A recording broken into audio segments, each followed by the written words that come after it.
أعوذ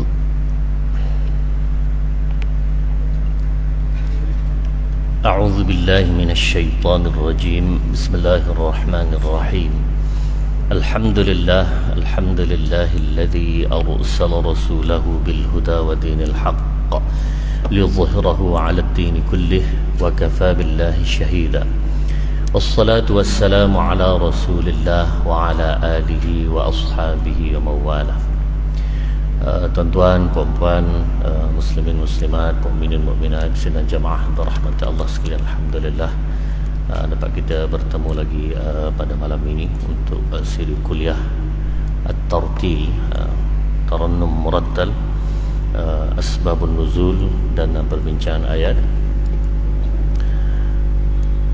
Surah Fussilat. Surah Fussilat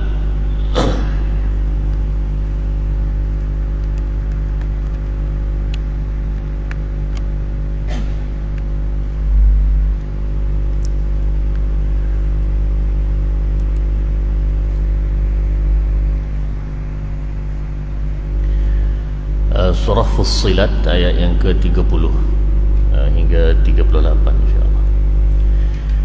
Baik, kita baca sama-sama dulu tuan-tuan. A'udzu billahi minasyaitonir rajim. Bismillahirrahmanirrahim.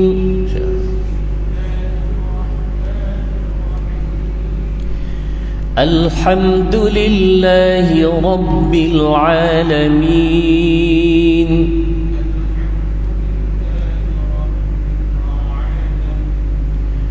Ar-Rahmanir Rahim. Maliki yaumiddin.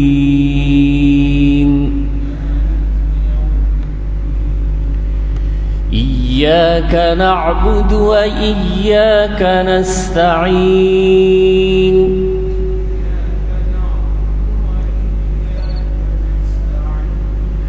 اهدنا الصراط المستقيم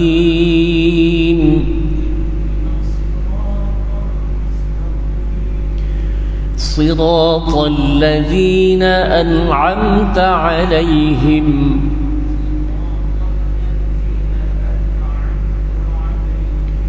غير المغضوب عليهم ولا الضالين.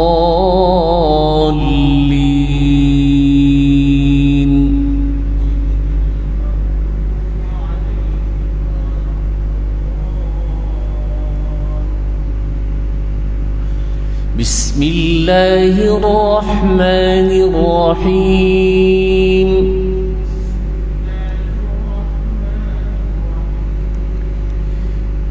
إن الذين قالوا ربنا الله ثم استقاموا تتنزل عليهم الملائكة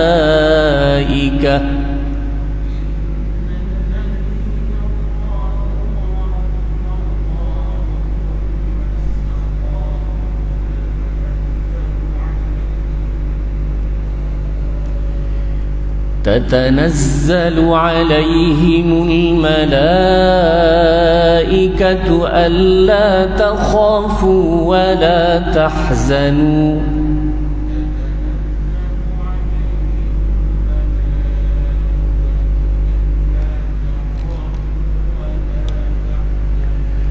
وأبشروا بالجنة التي كنتم توعدون.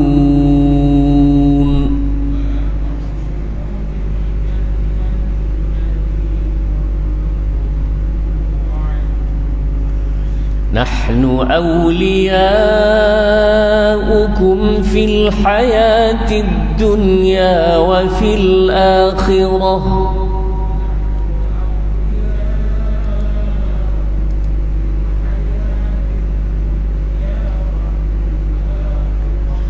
ولكم فيها ما تشتهي أنفسكم ولكم فيها ما تدعون.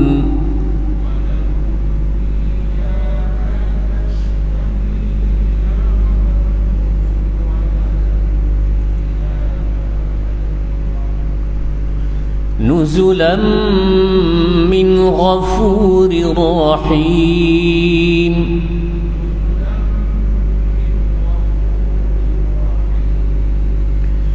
ومن أحسن قولا ممن دعا إلى الله وعمل صالحا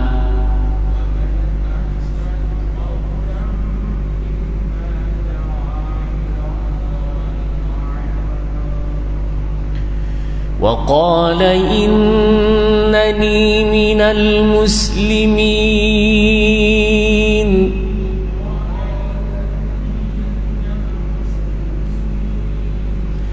ولا تستوي الحسنة ولا السيئة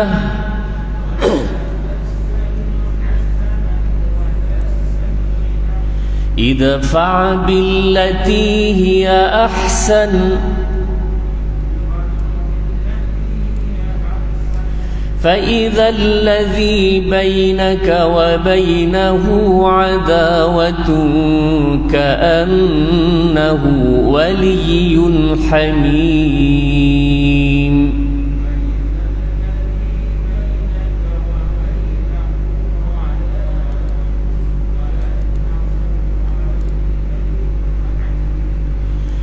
وما يلقاها إلا الذين صبروا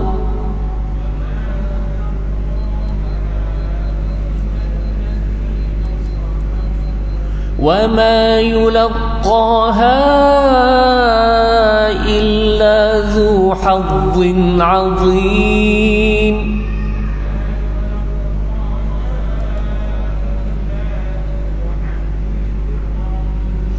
وإما ينزغنك من الشيطان نزغ فاستعذ بالله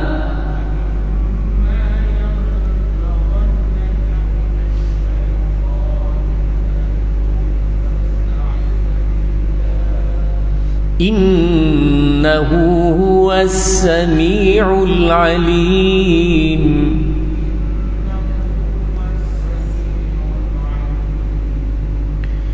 ومن آياته الليل والنهار والشمس والقمر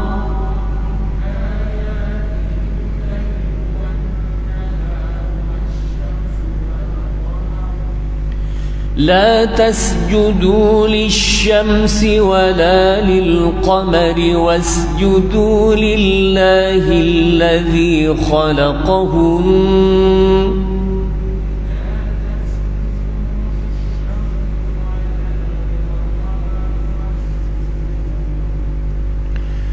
واسجدوا لله الذي خلقهن إن كنتم إياه تعبدون.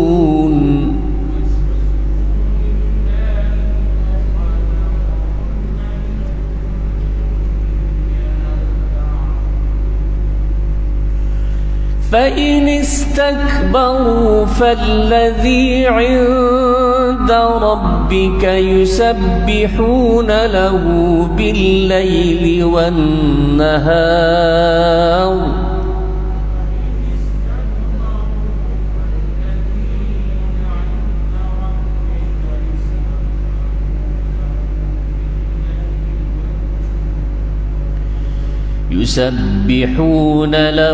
بالليل والنهار وهم لا يسأمون.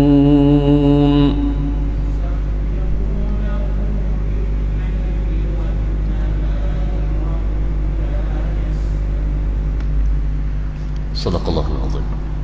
Itu dia tuan-tuan puan, lebih kurang satu muka surat daripada surah Fussilat ayat ke-30 sehingga 38 itu yang merupakan sambunganlah kepada kuliah-kuliah kita yang lepas lagi sejak daripada surau Luqmanul Hakim. Dan tuan-tuan, hujung ayat 38 itu disunatkan sujud sebenarnya, disunatkan sujud la yas'amun, ada tanda masjid di situ. Dan tuan-tuan, untuk ayat-ayat yang sebegini yang ada dalam Al-Quran, dalam mazhab Syafi'i ada 14 kali yang disunatkan sujud. Dan ditandakan beginilah, ditandakan tanda tempat sujud atau masjid. Dan tuan-tuan, sunat sujud ni kepada orang yang membaca, kemudian orang yang mendengar, dia tak baca tapi dia dengar, sunat juga sujud. Kemudian bagi orang yang melihat, dia tak baca, dia pun tak dengar, tapi dia tengok daripada jauh kat ujung tu orang tengah-tengah baca Quran tiba-tiba sujud, dia faham bahawa itu adalah sujud tilawah, maka sunat juga sujud. Itu dalam mazhab kita Syafi'i lah. Baik tuan-tuan, cuma kita ramai-ramai ini di dalam satu asar yang sahabat Ibn Abbas radhiyallahu anhu membaca dengan Nabi sallallahu alaihi wasallam, maksud Zaid bin Thabit baca dengan Nabi sallallahu alaihi wasallam, semasa belajar Quran itu sampai ayat sujud, maka Rasulullah tidak sujud. Tidak sujud. Jadi para ulama mengatakan bahawa itu menunjukkan semasa belajar ataupun semasa halaqat, semasa tadarus, maka itu tidak mengapa. Cuma sekiranya dia baca sendiri, dia tidak ada halangan-halangan tertentu, maka disunatkan sujud. Boleh tuan dah? Baik. Kemudian yang kedua, tuan-tuan cuba tengok pada ayat nombor 34.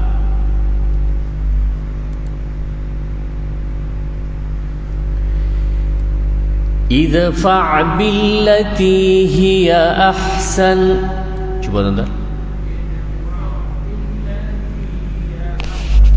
Baik. Perkataan idfa' ini tidak ditanda pada alifnya. Macam mana kita tahu tu i? Ya.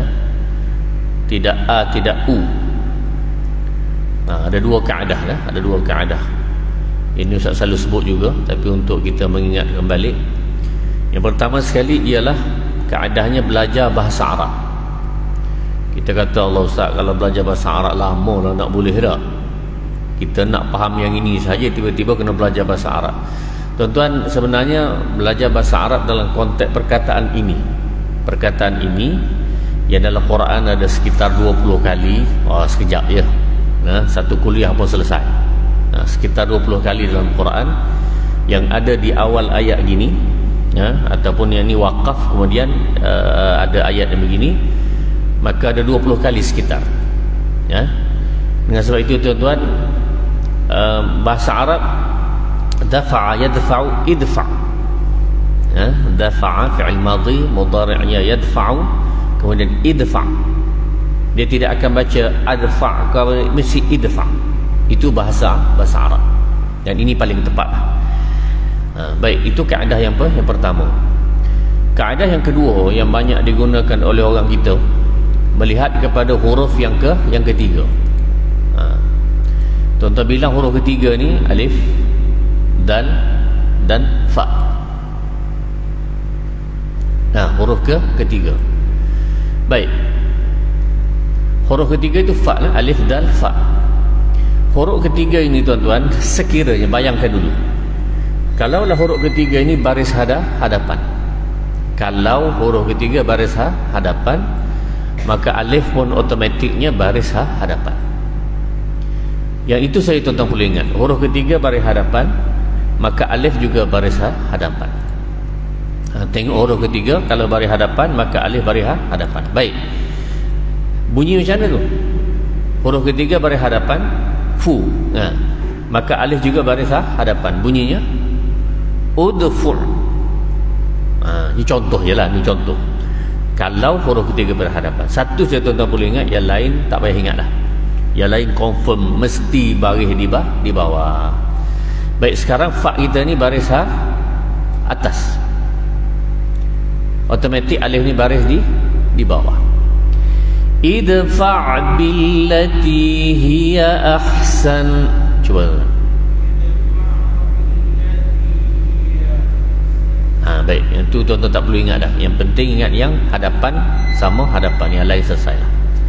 Itu kaedah untuk kita memahami kaedah perkataan inilah.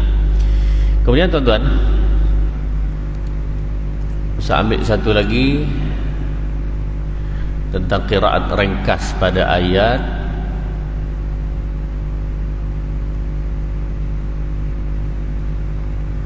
33.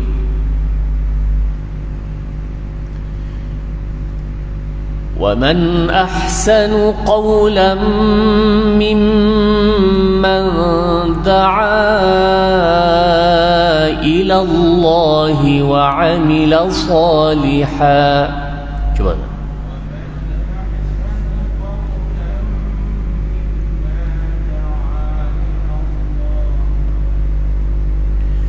Baik, tuan-tuan muslimat rahmati Allah sekalian, sejak kuliah sebelum Ramadan tu saya ada sebut secara umum berkenaan dengan qiraat. Nah, qiraat ini maksudnya bacaan-bacaan yang lain. Ada beza sikit dengan bacaan kita, tetapi dia juga dibaca oleh Rasulullah sallallahu alaihi wasallam. Memang ada beza, tapi dibaca juga oleh Nabi sallallahu alaihi wasallam. Walaupun adalah perbincangan yang panjang, tapi Ustaz suka sebutkan di sini yang kita baca itu tuan-tuan sekarang ini, yang ramai-ramai kita baca tadi juga dibaca oleh Rasulullah sallallahu alaihi wasallam. Bahkan yang kita nak baca lepas ni pun dibaca oleh Rasul sallallahu alaihi wasallam juga. Dia adalah penamaan-penamaan masing-masing lah. Yang kita duk baca ramai-ramai imam baca tadi pun dan seterusnya, itu namanya bacaan Hafs daripada Asim. Bacaan Hafs daripada Asim. Ini bacaannya sangat masyhur. Ini baca di Malaysia bahkan seluruh dunia. Hafs daripada Asim. Bacaan-bacaan lain tuan-tuan banyak lagi lah. Ada 10 qiraat semua sekali. Malam ni kita nak baca bacaan Warsh daripada Nafi'. Warsh daripada Nafi'. Macam mana bacaan Warsh daripada Nafi' ni tuan-tuan? Dalam ayat 33 itu dia berubah sikit saja. Ubah sikit saja. Pada ini saja. Wa man ahsanu qawla. Cuba. Baik. Kita punya bacaan wa man ahsanu qawla. Kemudian Imam Warash membaca dengan bila nun mati, hamzah, ada hamzah, sebelumnya ada nun, ada huruf mati. Kan sebelumnya huruf mati ada nun kan? Maka secara automatik tuan-tuan hamzah ini dibuang, baris diberi kepada nun. Baris diberi kepada nun. Macam mana bunyinya tuan-tuan? Dah boleh agak kan? Iaitu wa man ahsanu qawla. Cuba tuan. Jadi hidup nun tu. Wa man ahsanu. Wa man ahsanu qawla. Bacaan macam ni tuan-tuan. Kalau tuan-tuan pergi ke Morocco Maghribi, maka tuan-tuan akan jumpalah semua bacaan di sana adalah bacaan dengan cara Warsh daripada Nafi'. Jadi kalau tuan-tuan ada kelapangan, ada kemudahan, sila melawat ke sana lah. Morocco pun dekat je dengan Spanyol, dekat dengan Real Madrid, Barcelona, sekali tu dekat. Anak ustaz pun ada belajar di sana. Dia pun kata bahawa memanglah bacaan di sana bacaan Warsh daripada Nafi'. Boleh tuan jadi saya sengaja bawa sikit demi sedikit ini, mudah-mudahan kita terbiasa bahawa di sana adalah ada bacaan lain yang mutawatir daripada Nabi sallallahu alaihi wasallam juga, dan diiktiraf sebagai bacaannya sebagai qiraat yang lain, khususnya qiraat yang 10, qiraat asyarah. Baik. Muslimat rahmati Allah sekalian. Innal ladzina qalu rabbuna Allah thumma istaqamu tatanazzalu alaihimul malaikatu alla takhafu wa la tahzanu wa abshiru bil jannati allati kuntum tu'adun. Sesungguhnya orang-orang yang berkata Rabbuna Allah, Tuhan kami adalah Allah Subhanahu wa taala, thumma istaqamu, kemudian mereka beristiqamah, tatanazzalu alaihimul malaikatu alla takhafu, maka diturunkan ke atas mereka malaikat, iaitu malaikat membawa rahmat kepada mereka, alla takhafu wa la tahzanu, jangan kamu takut, jangan kamu rasa sedih, wa abshiru bil jannati allati kuntum tu'adun, dan bergembiralah dengan syurga yang telah dijanjikan kepada kamu. Nahnu awliya'ukum fil hayatid dunya wa fil akhirah, dan kamilah pembantu penolong-penolong kamu sama ada hidup dunia dulu, wa fil akhirah, dan di akhirat.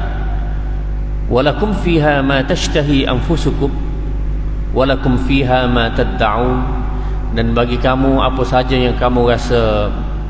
Ishtihah ni maksudnya apa yang kamu nak lah. Anfusukum, kamu nak apa sahaja boleh. Walakum fiha ma tad'un, dan kamu akan diberikan apa-apa yang telah dijanjikan yang kamu suka. Nuzulan min ghafurur rahim, ini adalah satu anugerah pembalasan daripada Tuhan yang Maha Ghafur dan Rahim. Wa man ahsanu qawlan mimman da'a ila Allah wa 'amila salihan, dan siapakah yang lebih baik perkataannya daripada orang-orang yang menyeru manusia kepada Allah, wa 'amila salihan, dan beramal salih, wa qala innani minal muslimin, dan mereka berkata bahawa sesungguhnya aku adalah di kalangan orang-orang muslim. Muslim-muslimat rahmati Allah sekalian, ayat ini adalah Allah menceritakan tentang orang-orang yang menyebut qalu rabbuna Allah, mereka menyebut Tuhan kami adalah Allah, yakni orang-orang yang beriman, orang-orang yang beriman, bukan sahaja beriman, thumma istaqamu, kemudian mereka beristiqamah di atas jalan Tuhan, jalan Islam yang Allah nak itu, maka mereka beristiqamah di atasnya.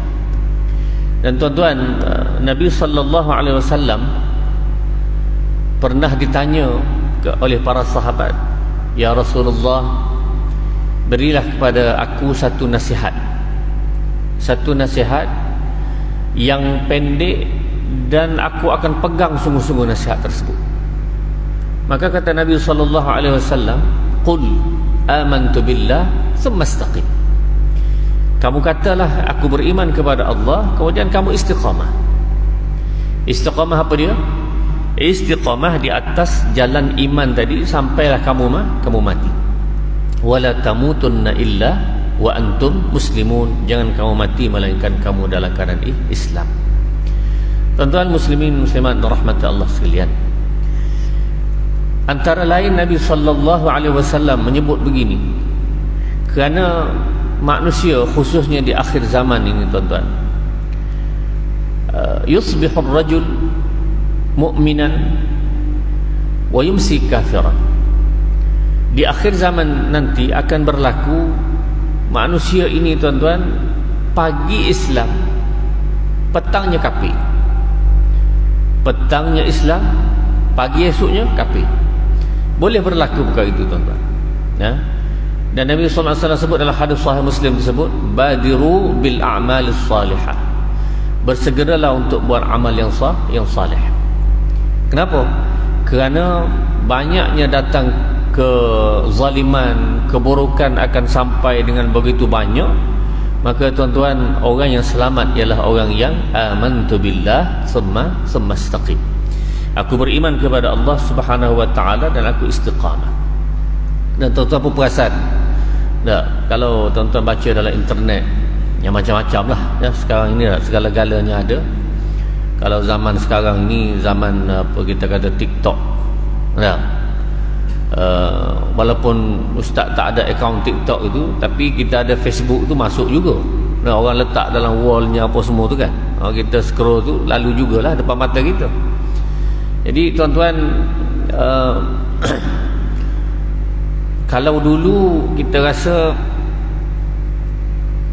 orang nak berjoget-joget depan manusia yang ramai, rasanya pelik lah.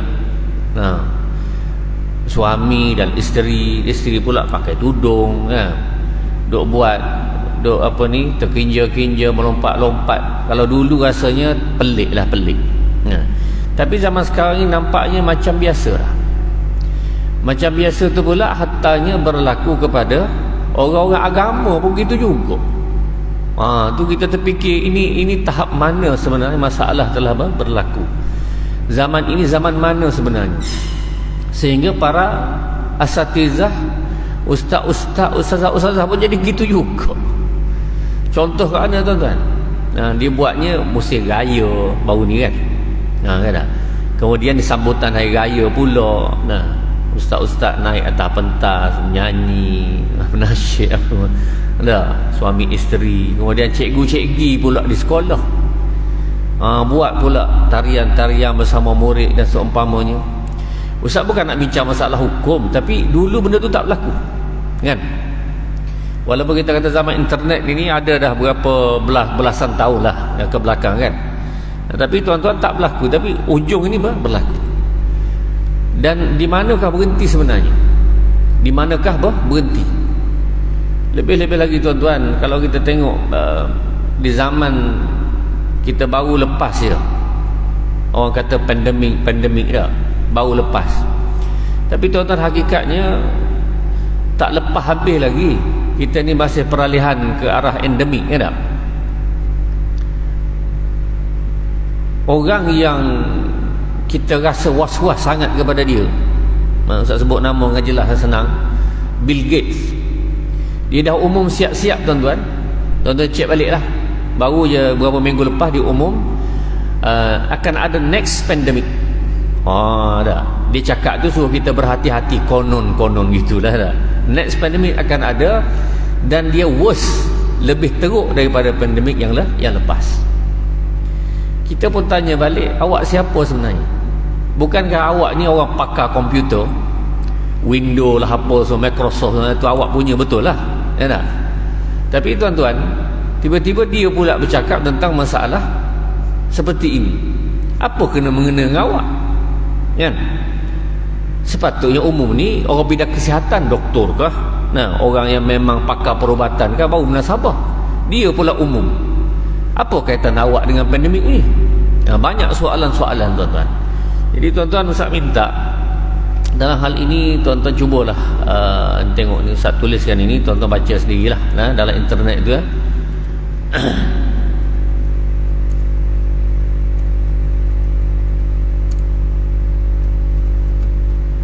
Sila cari ini dan tolong baca. Ini penting tuan-tuan, sebab jangkaannya ini bukan konspirasi lagi dah. Ini memang akan ada perkara ini, iaitu Global Pandemic Treaty. Tuan-tuan cari sendiri, baca sendiri, bahasa Inggeris. Tapi kalau tak faham pun boleh translate sekarang, kan? Cari. Jadi seolah-olah dalam masa setahun dua akan datang akan berlakulah next pandemic ini. Dan sekarang pihak WHO meminta supaya setiap negara baca betul-betul perkara ini, kemudian sign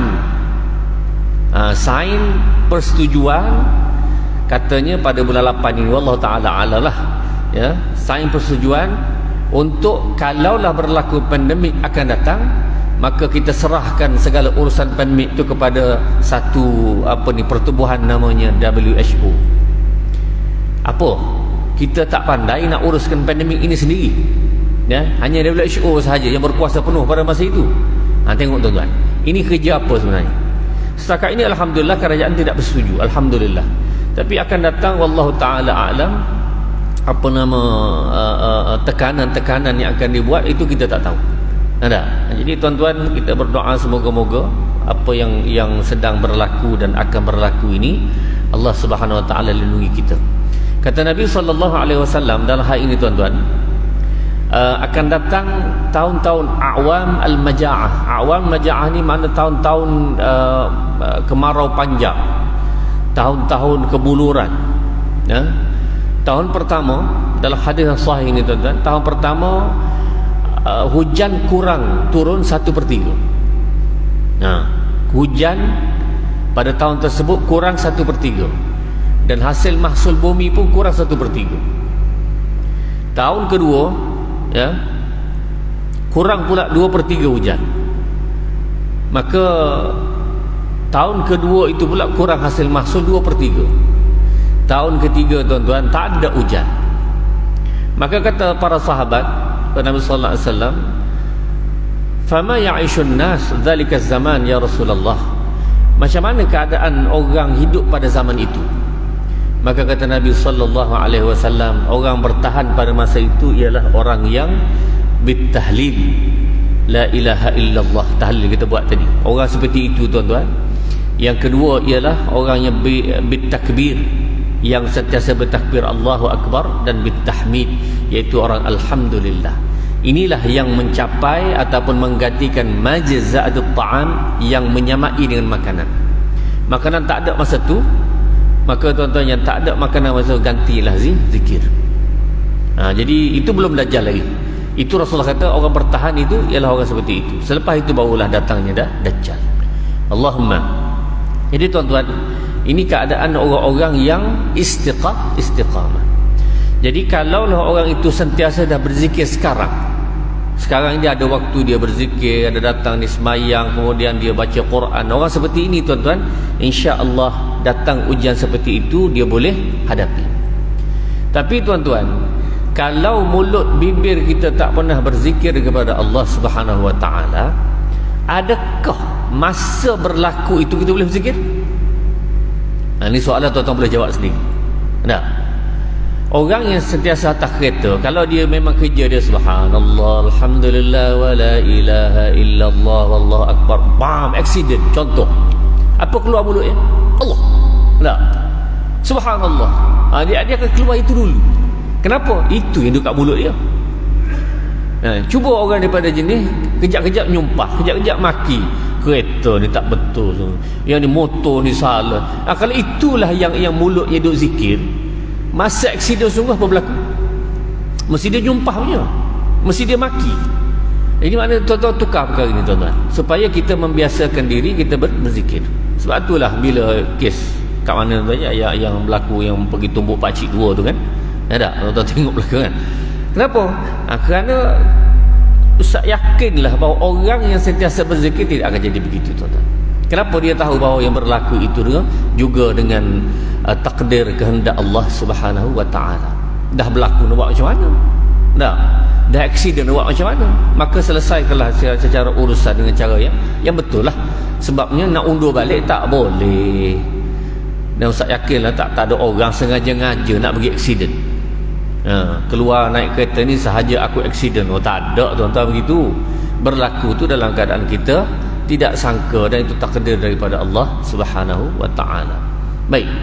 Jadi orang istiqamah. Balasannya apa? Di akhirat kelak tuan-tuan, maka malaikat akan sebut kepada dia, alla takhafu wa la tahzanu, jangan kamu sedih, jangan kamu takut, wa abshiru bil jannah, gembiralah kamu akan dibalas syurga di sisi Allah Subhanahu wa taala, allati kuntum tu'adun, dan ini dijanjikan kepada kamu. Dan tuan-tuan, syurga ini masya-Allah sangat-sangat luas yang Allah nak beri kepada kita. Kalaulah rumah yang kita duduk pada hari ini sempit, kalau rumah teres pun 20 kali 70, kalau rumah flat lagilah kecilnya. Tapi tuan-tuan, orang yang mentaati perintah Allah dan Rasul, maka wa abshiru bil jannah, jannah ini, syurga ini Allah akan beri kepadanya dalam ayat surah Ali Imran, wasari'u ila maghfiratin min rabbikum wa jannatin 'arduha as-samawati wal ard. Syurga ini tuan-tuan seluas langit dan bumi. Sebutkan kepada anak-anak kita, sebutkan kepada isteri kita, wahai anak, wahai isteri yang dikasihi, kamu ingatlah bahawa kamu taat perintah Allah, taat perintah Rasul, taat suami, maka kamu akan dapat syurga yang seluas langit dan bumi. Kalau rumah kita seluas masjid ini pun tuan-tuan, masya-Allah luahnya dah. Kalaulah rumah seluas masjid ini saja, luas dah. Nak duduk 2 orang je, contoh dah. Anak-anak bila besar habis lari keluar belaka. Kerjanya apa semua dah. Tinggal kita 2 orang, tak boleh duduk tuan-tuan kalau seluas ini. Tapi syurga yang Allah Subhanahu Wa Taala beri ialah seluas langit dan bumi. Allahumma. Nahnu awliya'ukum fil hayatid dunya wa fil akhirah. Kamilah yang akan jadi pembantu tuan kamu. Ada 2 tafsiran tuan-tuan. Saya rujuk dalam tafsir. Yang pertama mengatakan bahawa ini merujuk kepada malaikat. Awliya ini, nahnu ini malaikat. Yang kedua ialah merujuk kepada Allah Subhanahu Wa Taala sendiri. Allah sendiri menyebut nahnu. Jadi tuan-tuan, kalaulah ada orang tanya, kenapa Allah menggunakan perkataan nahnu kepada dirinya? Bukankah nahnu itu ramai? Bukankah nahnu itu ramai, kami? Maksud di sini tuan-tuan, kata para ulama tafsir, lit-ta'zim. Lit-ta'zim, untuk mengagungkan. Maksudnya nahnu ini, kami itu bentuk keagungan. Itu cara bahasa yang Allah Subhanahu Wa Taala guna. Saya ingat kalau Sultan lah dulu, almarhumlah Sultan Johor dulu. Kita, dia cakap kita tuan-tuan. Kita kan ramai, maksudnya saya. Untuk apa tu? Maksudnya untuk satu kehebatan. Itu cara bercakapnya. Jadi itu penggunaan bahasa, dan samalah juga dalam penggunaan bahasa Arab ini. Nahnu ini merujuk kepada ta'zim, untuk menunjukkan keagungan. Fil hayatid dunya wa fil akhirah, kamilah pembantu kamu di dunia dulu dan di akhirat. Walakum fiha ma tashtahi anfusukum walakum fiha ma tad'un. Di dalam syurga ini kamu nak apa boleh berlaku. Sebab itulah tuan-tuan, ada orang tanyalah. Ada orang tanya satu orang ustaz. Dia kata, "Ustaz, dalam syurga ini ada rokok tak?" Rokok lah. Kalau bahasa Arab panggil tadkhil. Ada tak rokok dalam syurga? Kata ustaz ni, ada. Ada rokok dalam syurga. Apa dalilnya? Walakum fiha ma tashtahi anfusukum. Apa sahaja yang kamu rasa nak dalam syurga tu ada, boleh dapat. Jadi agak-agaknya kita dalam syurga ni, kita ada rasa nak isap rokok ke tuan-tuan? Wallahu ta'ala a'lam. Sebab rokok tu dah tak ada nilai di sana lah. Tapi kalau nak juga berdasarkan ayat umum ini, ada.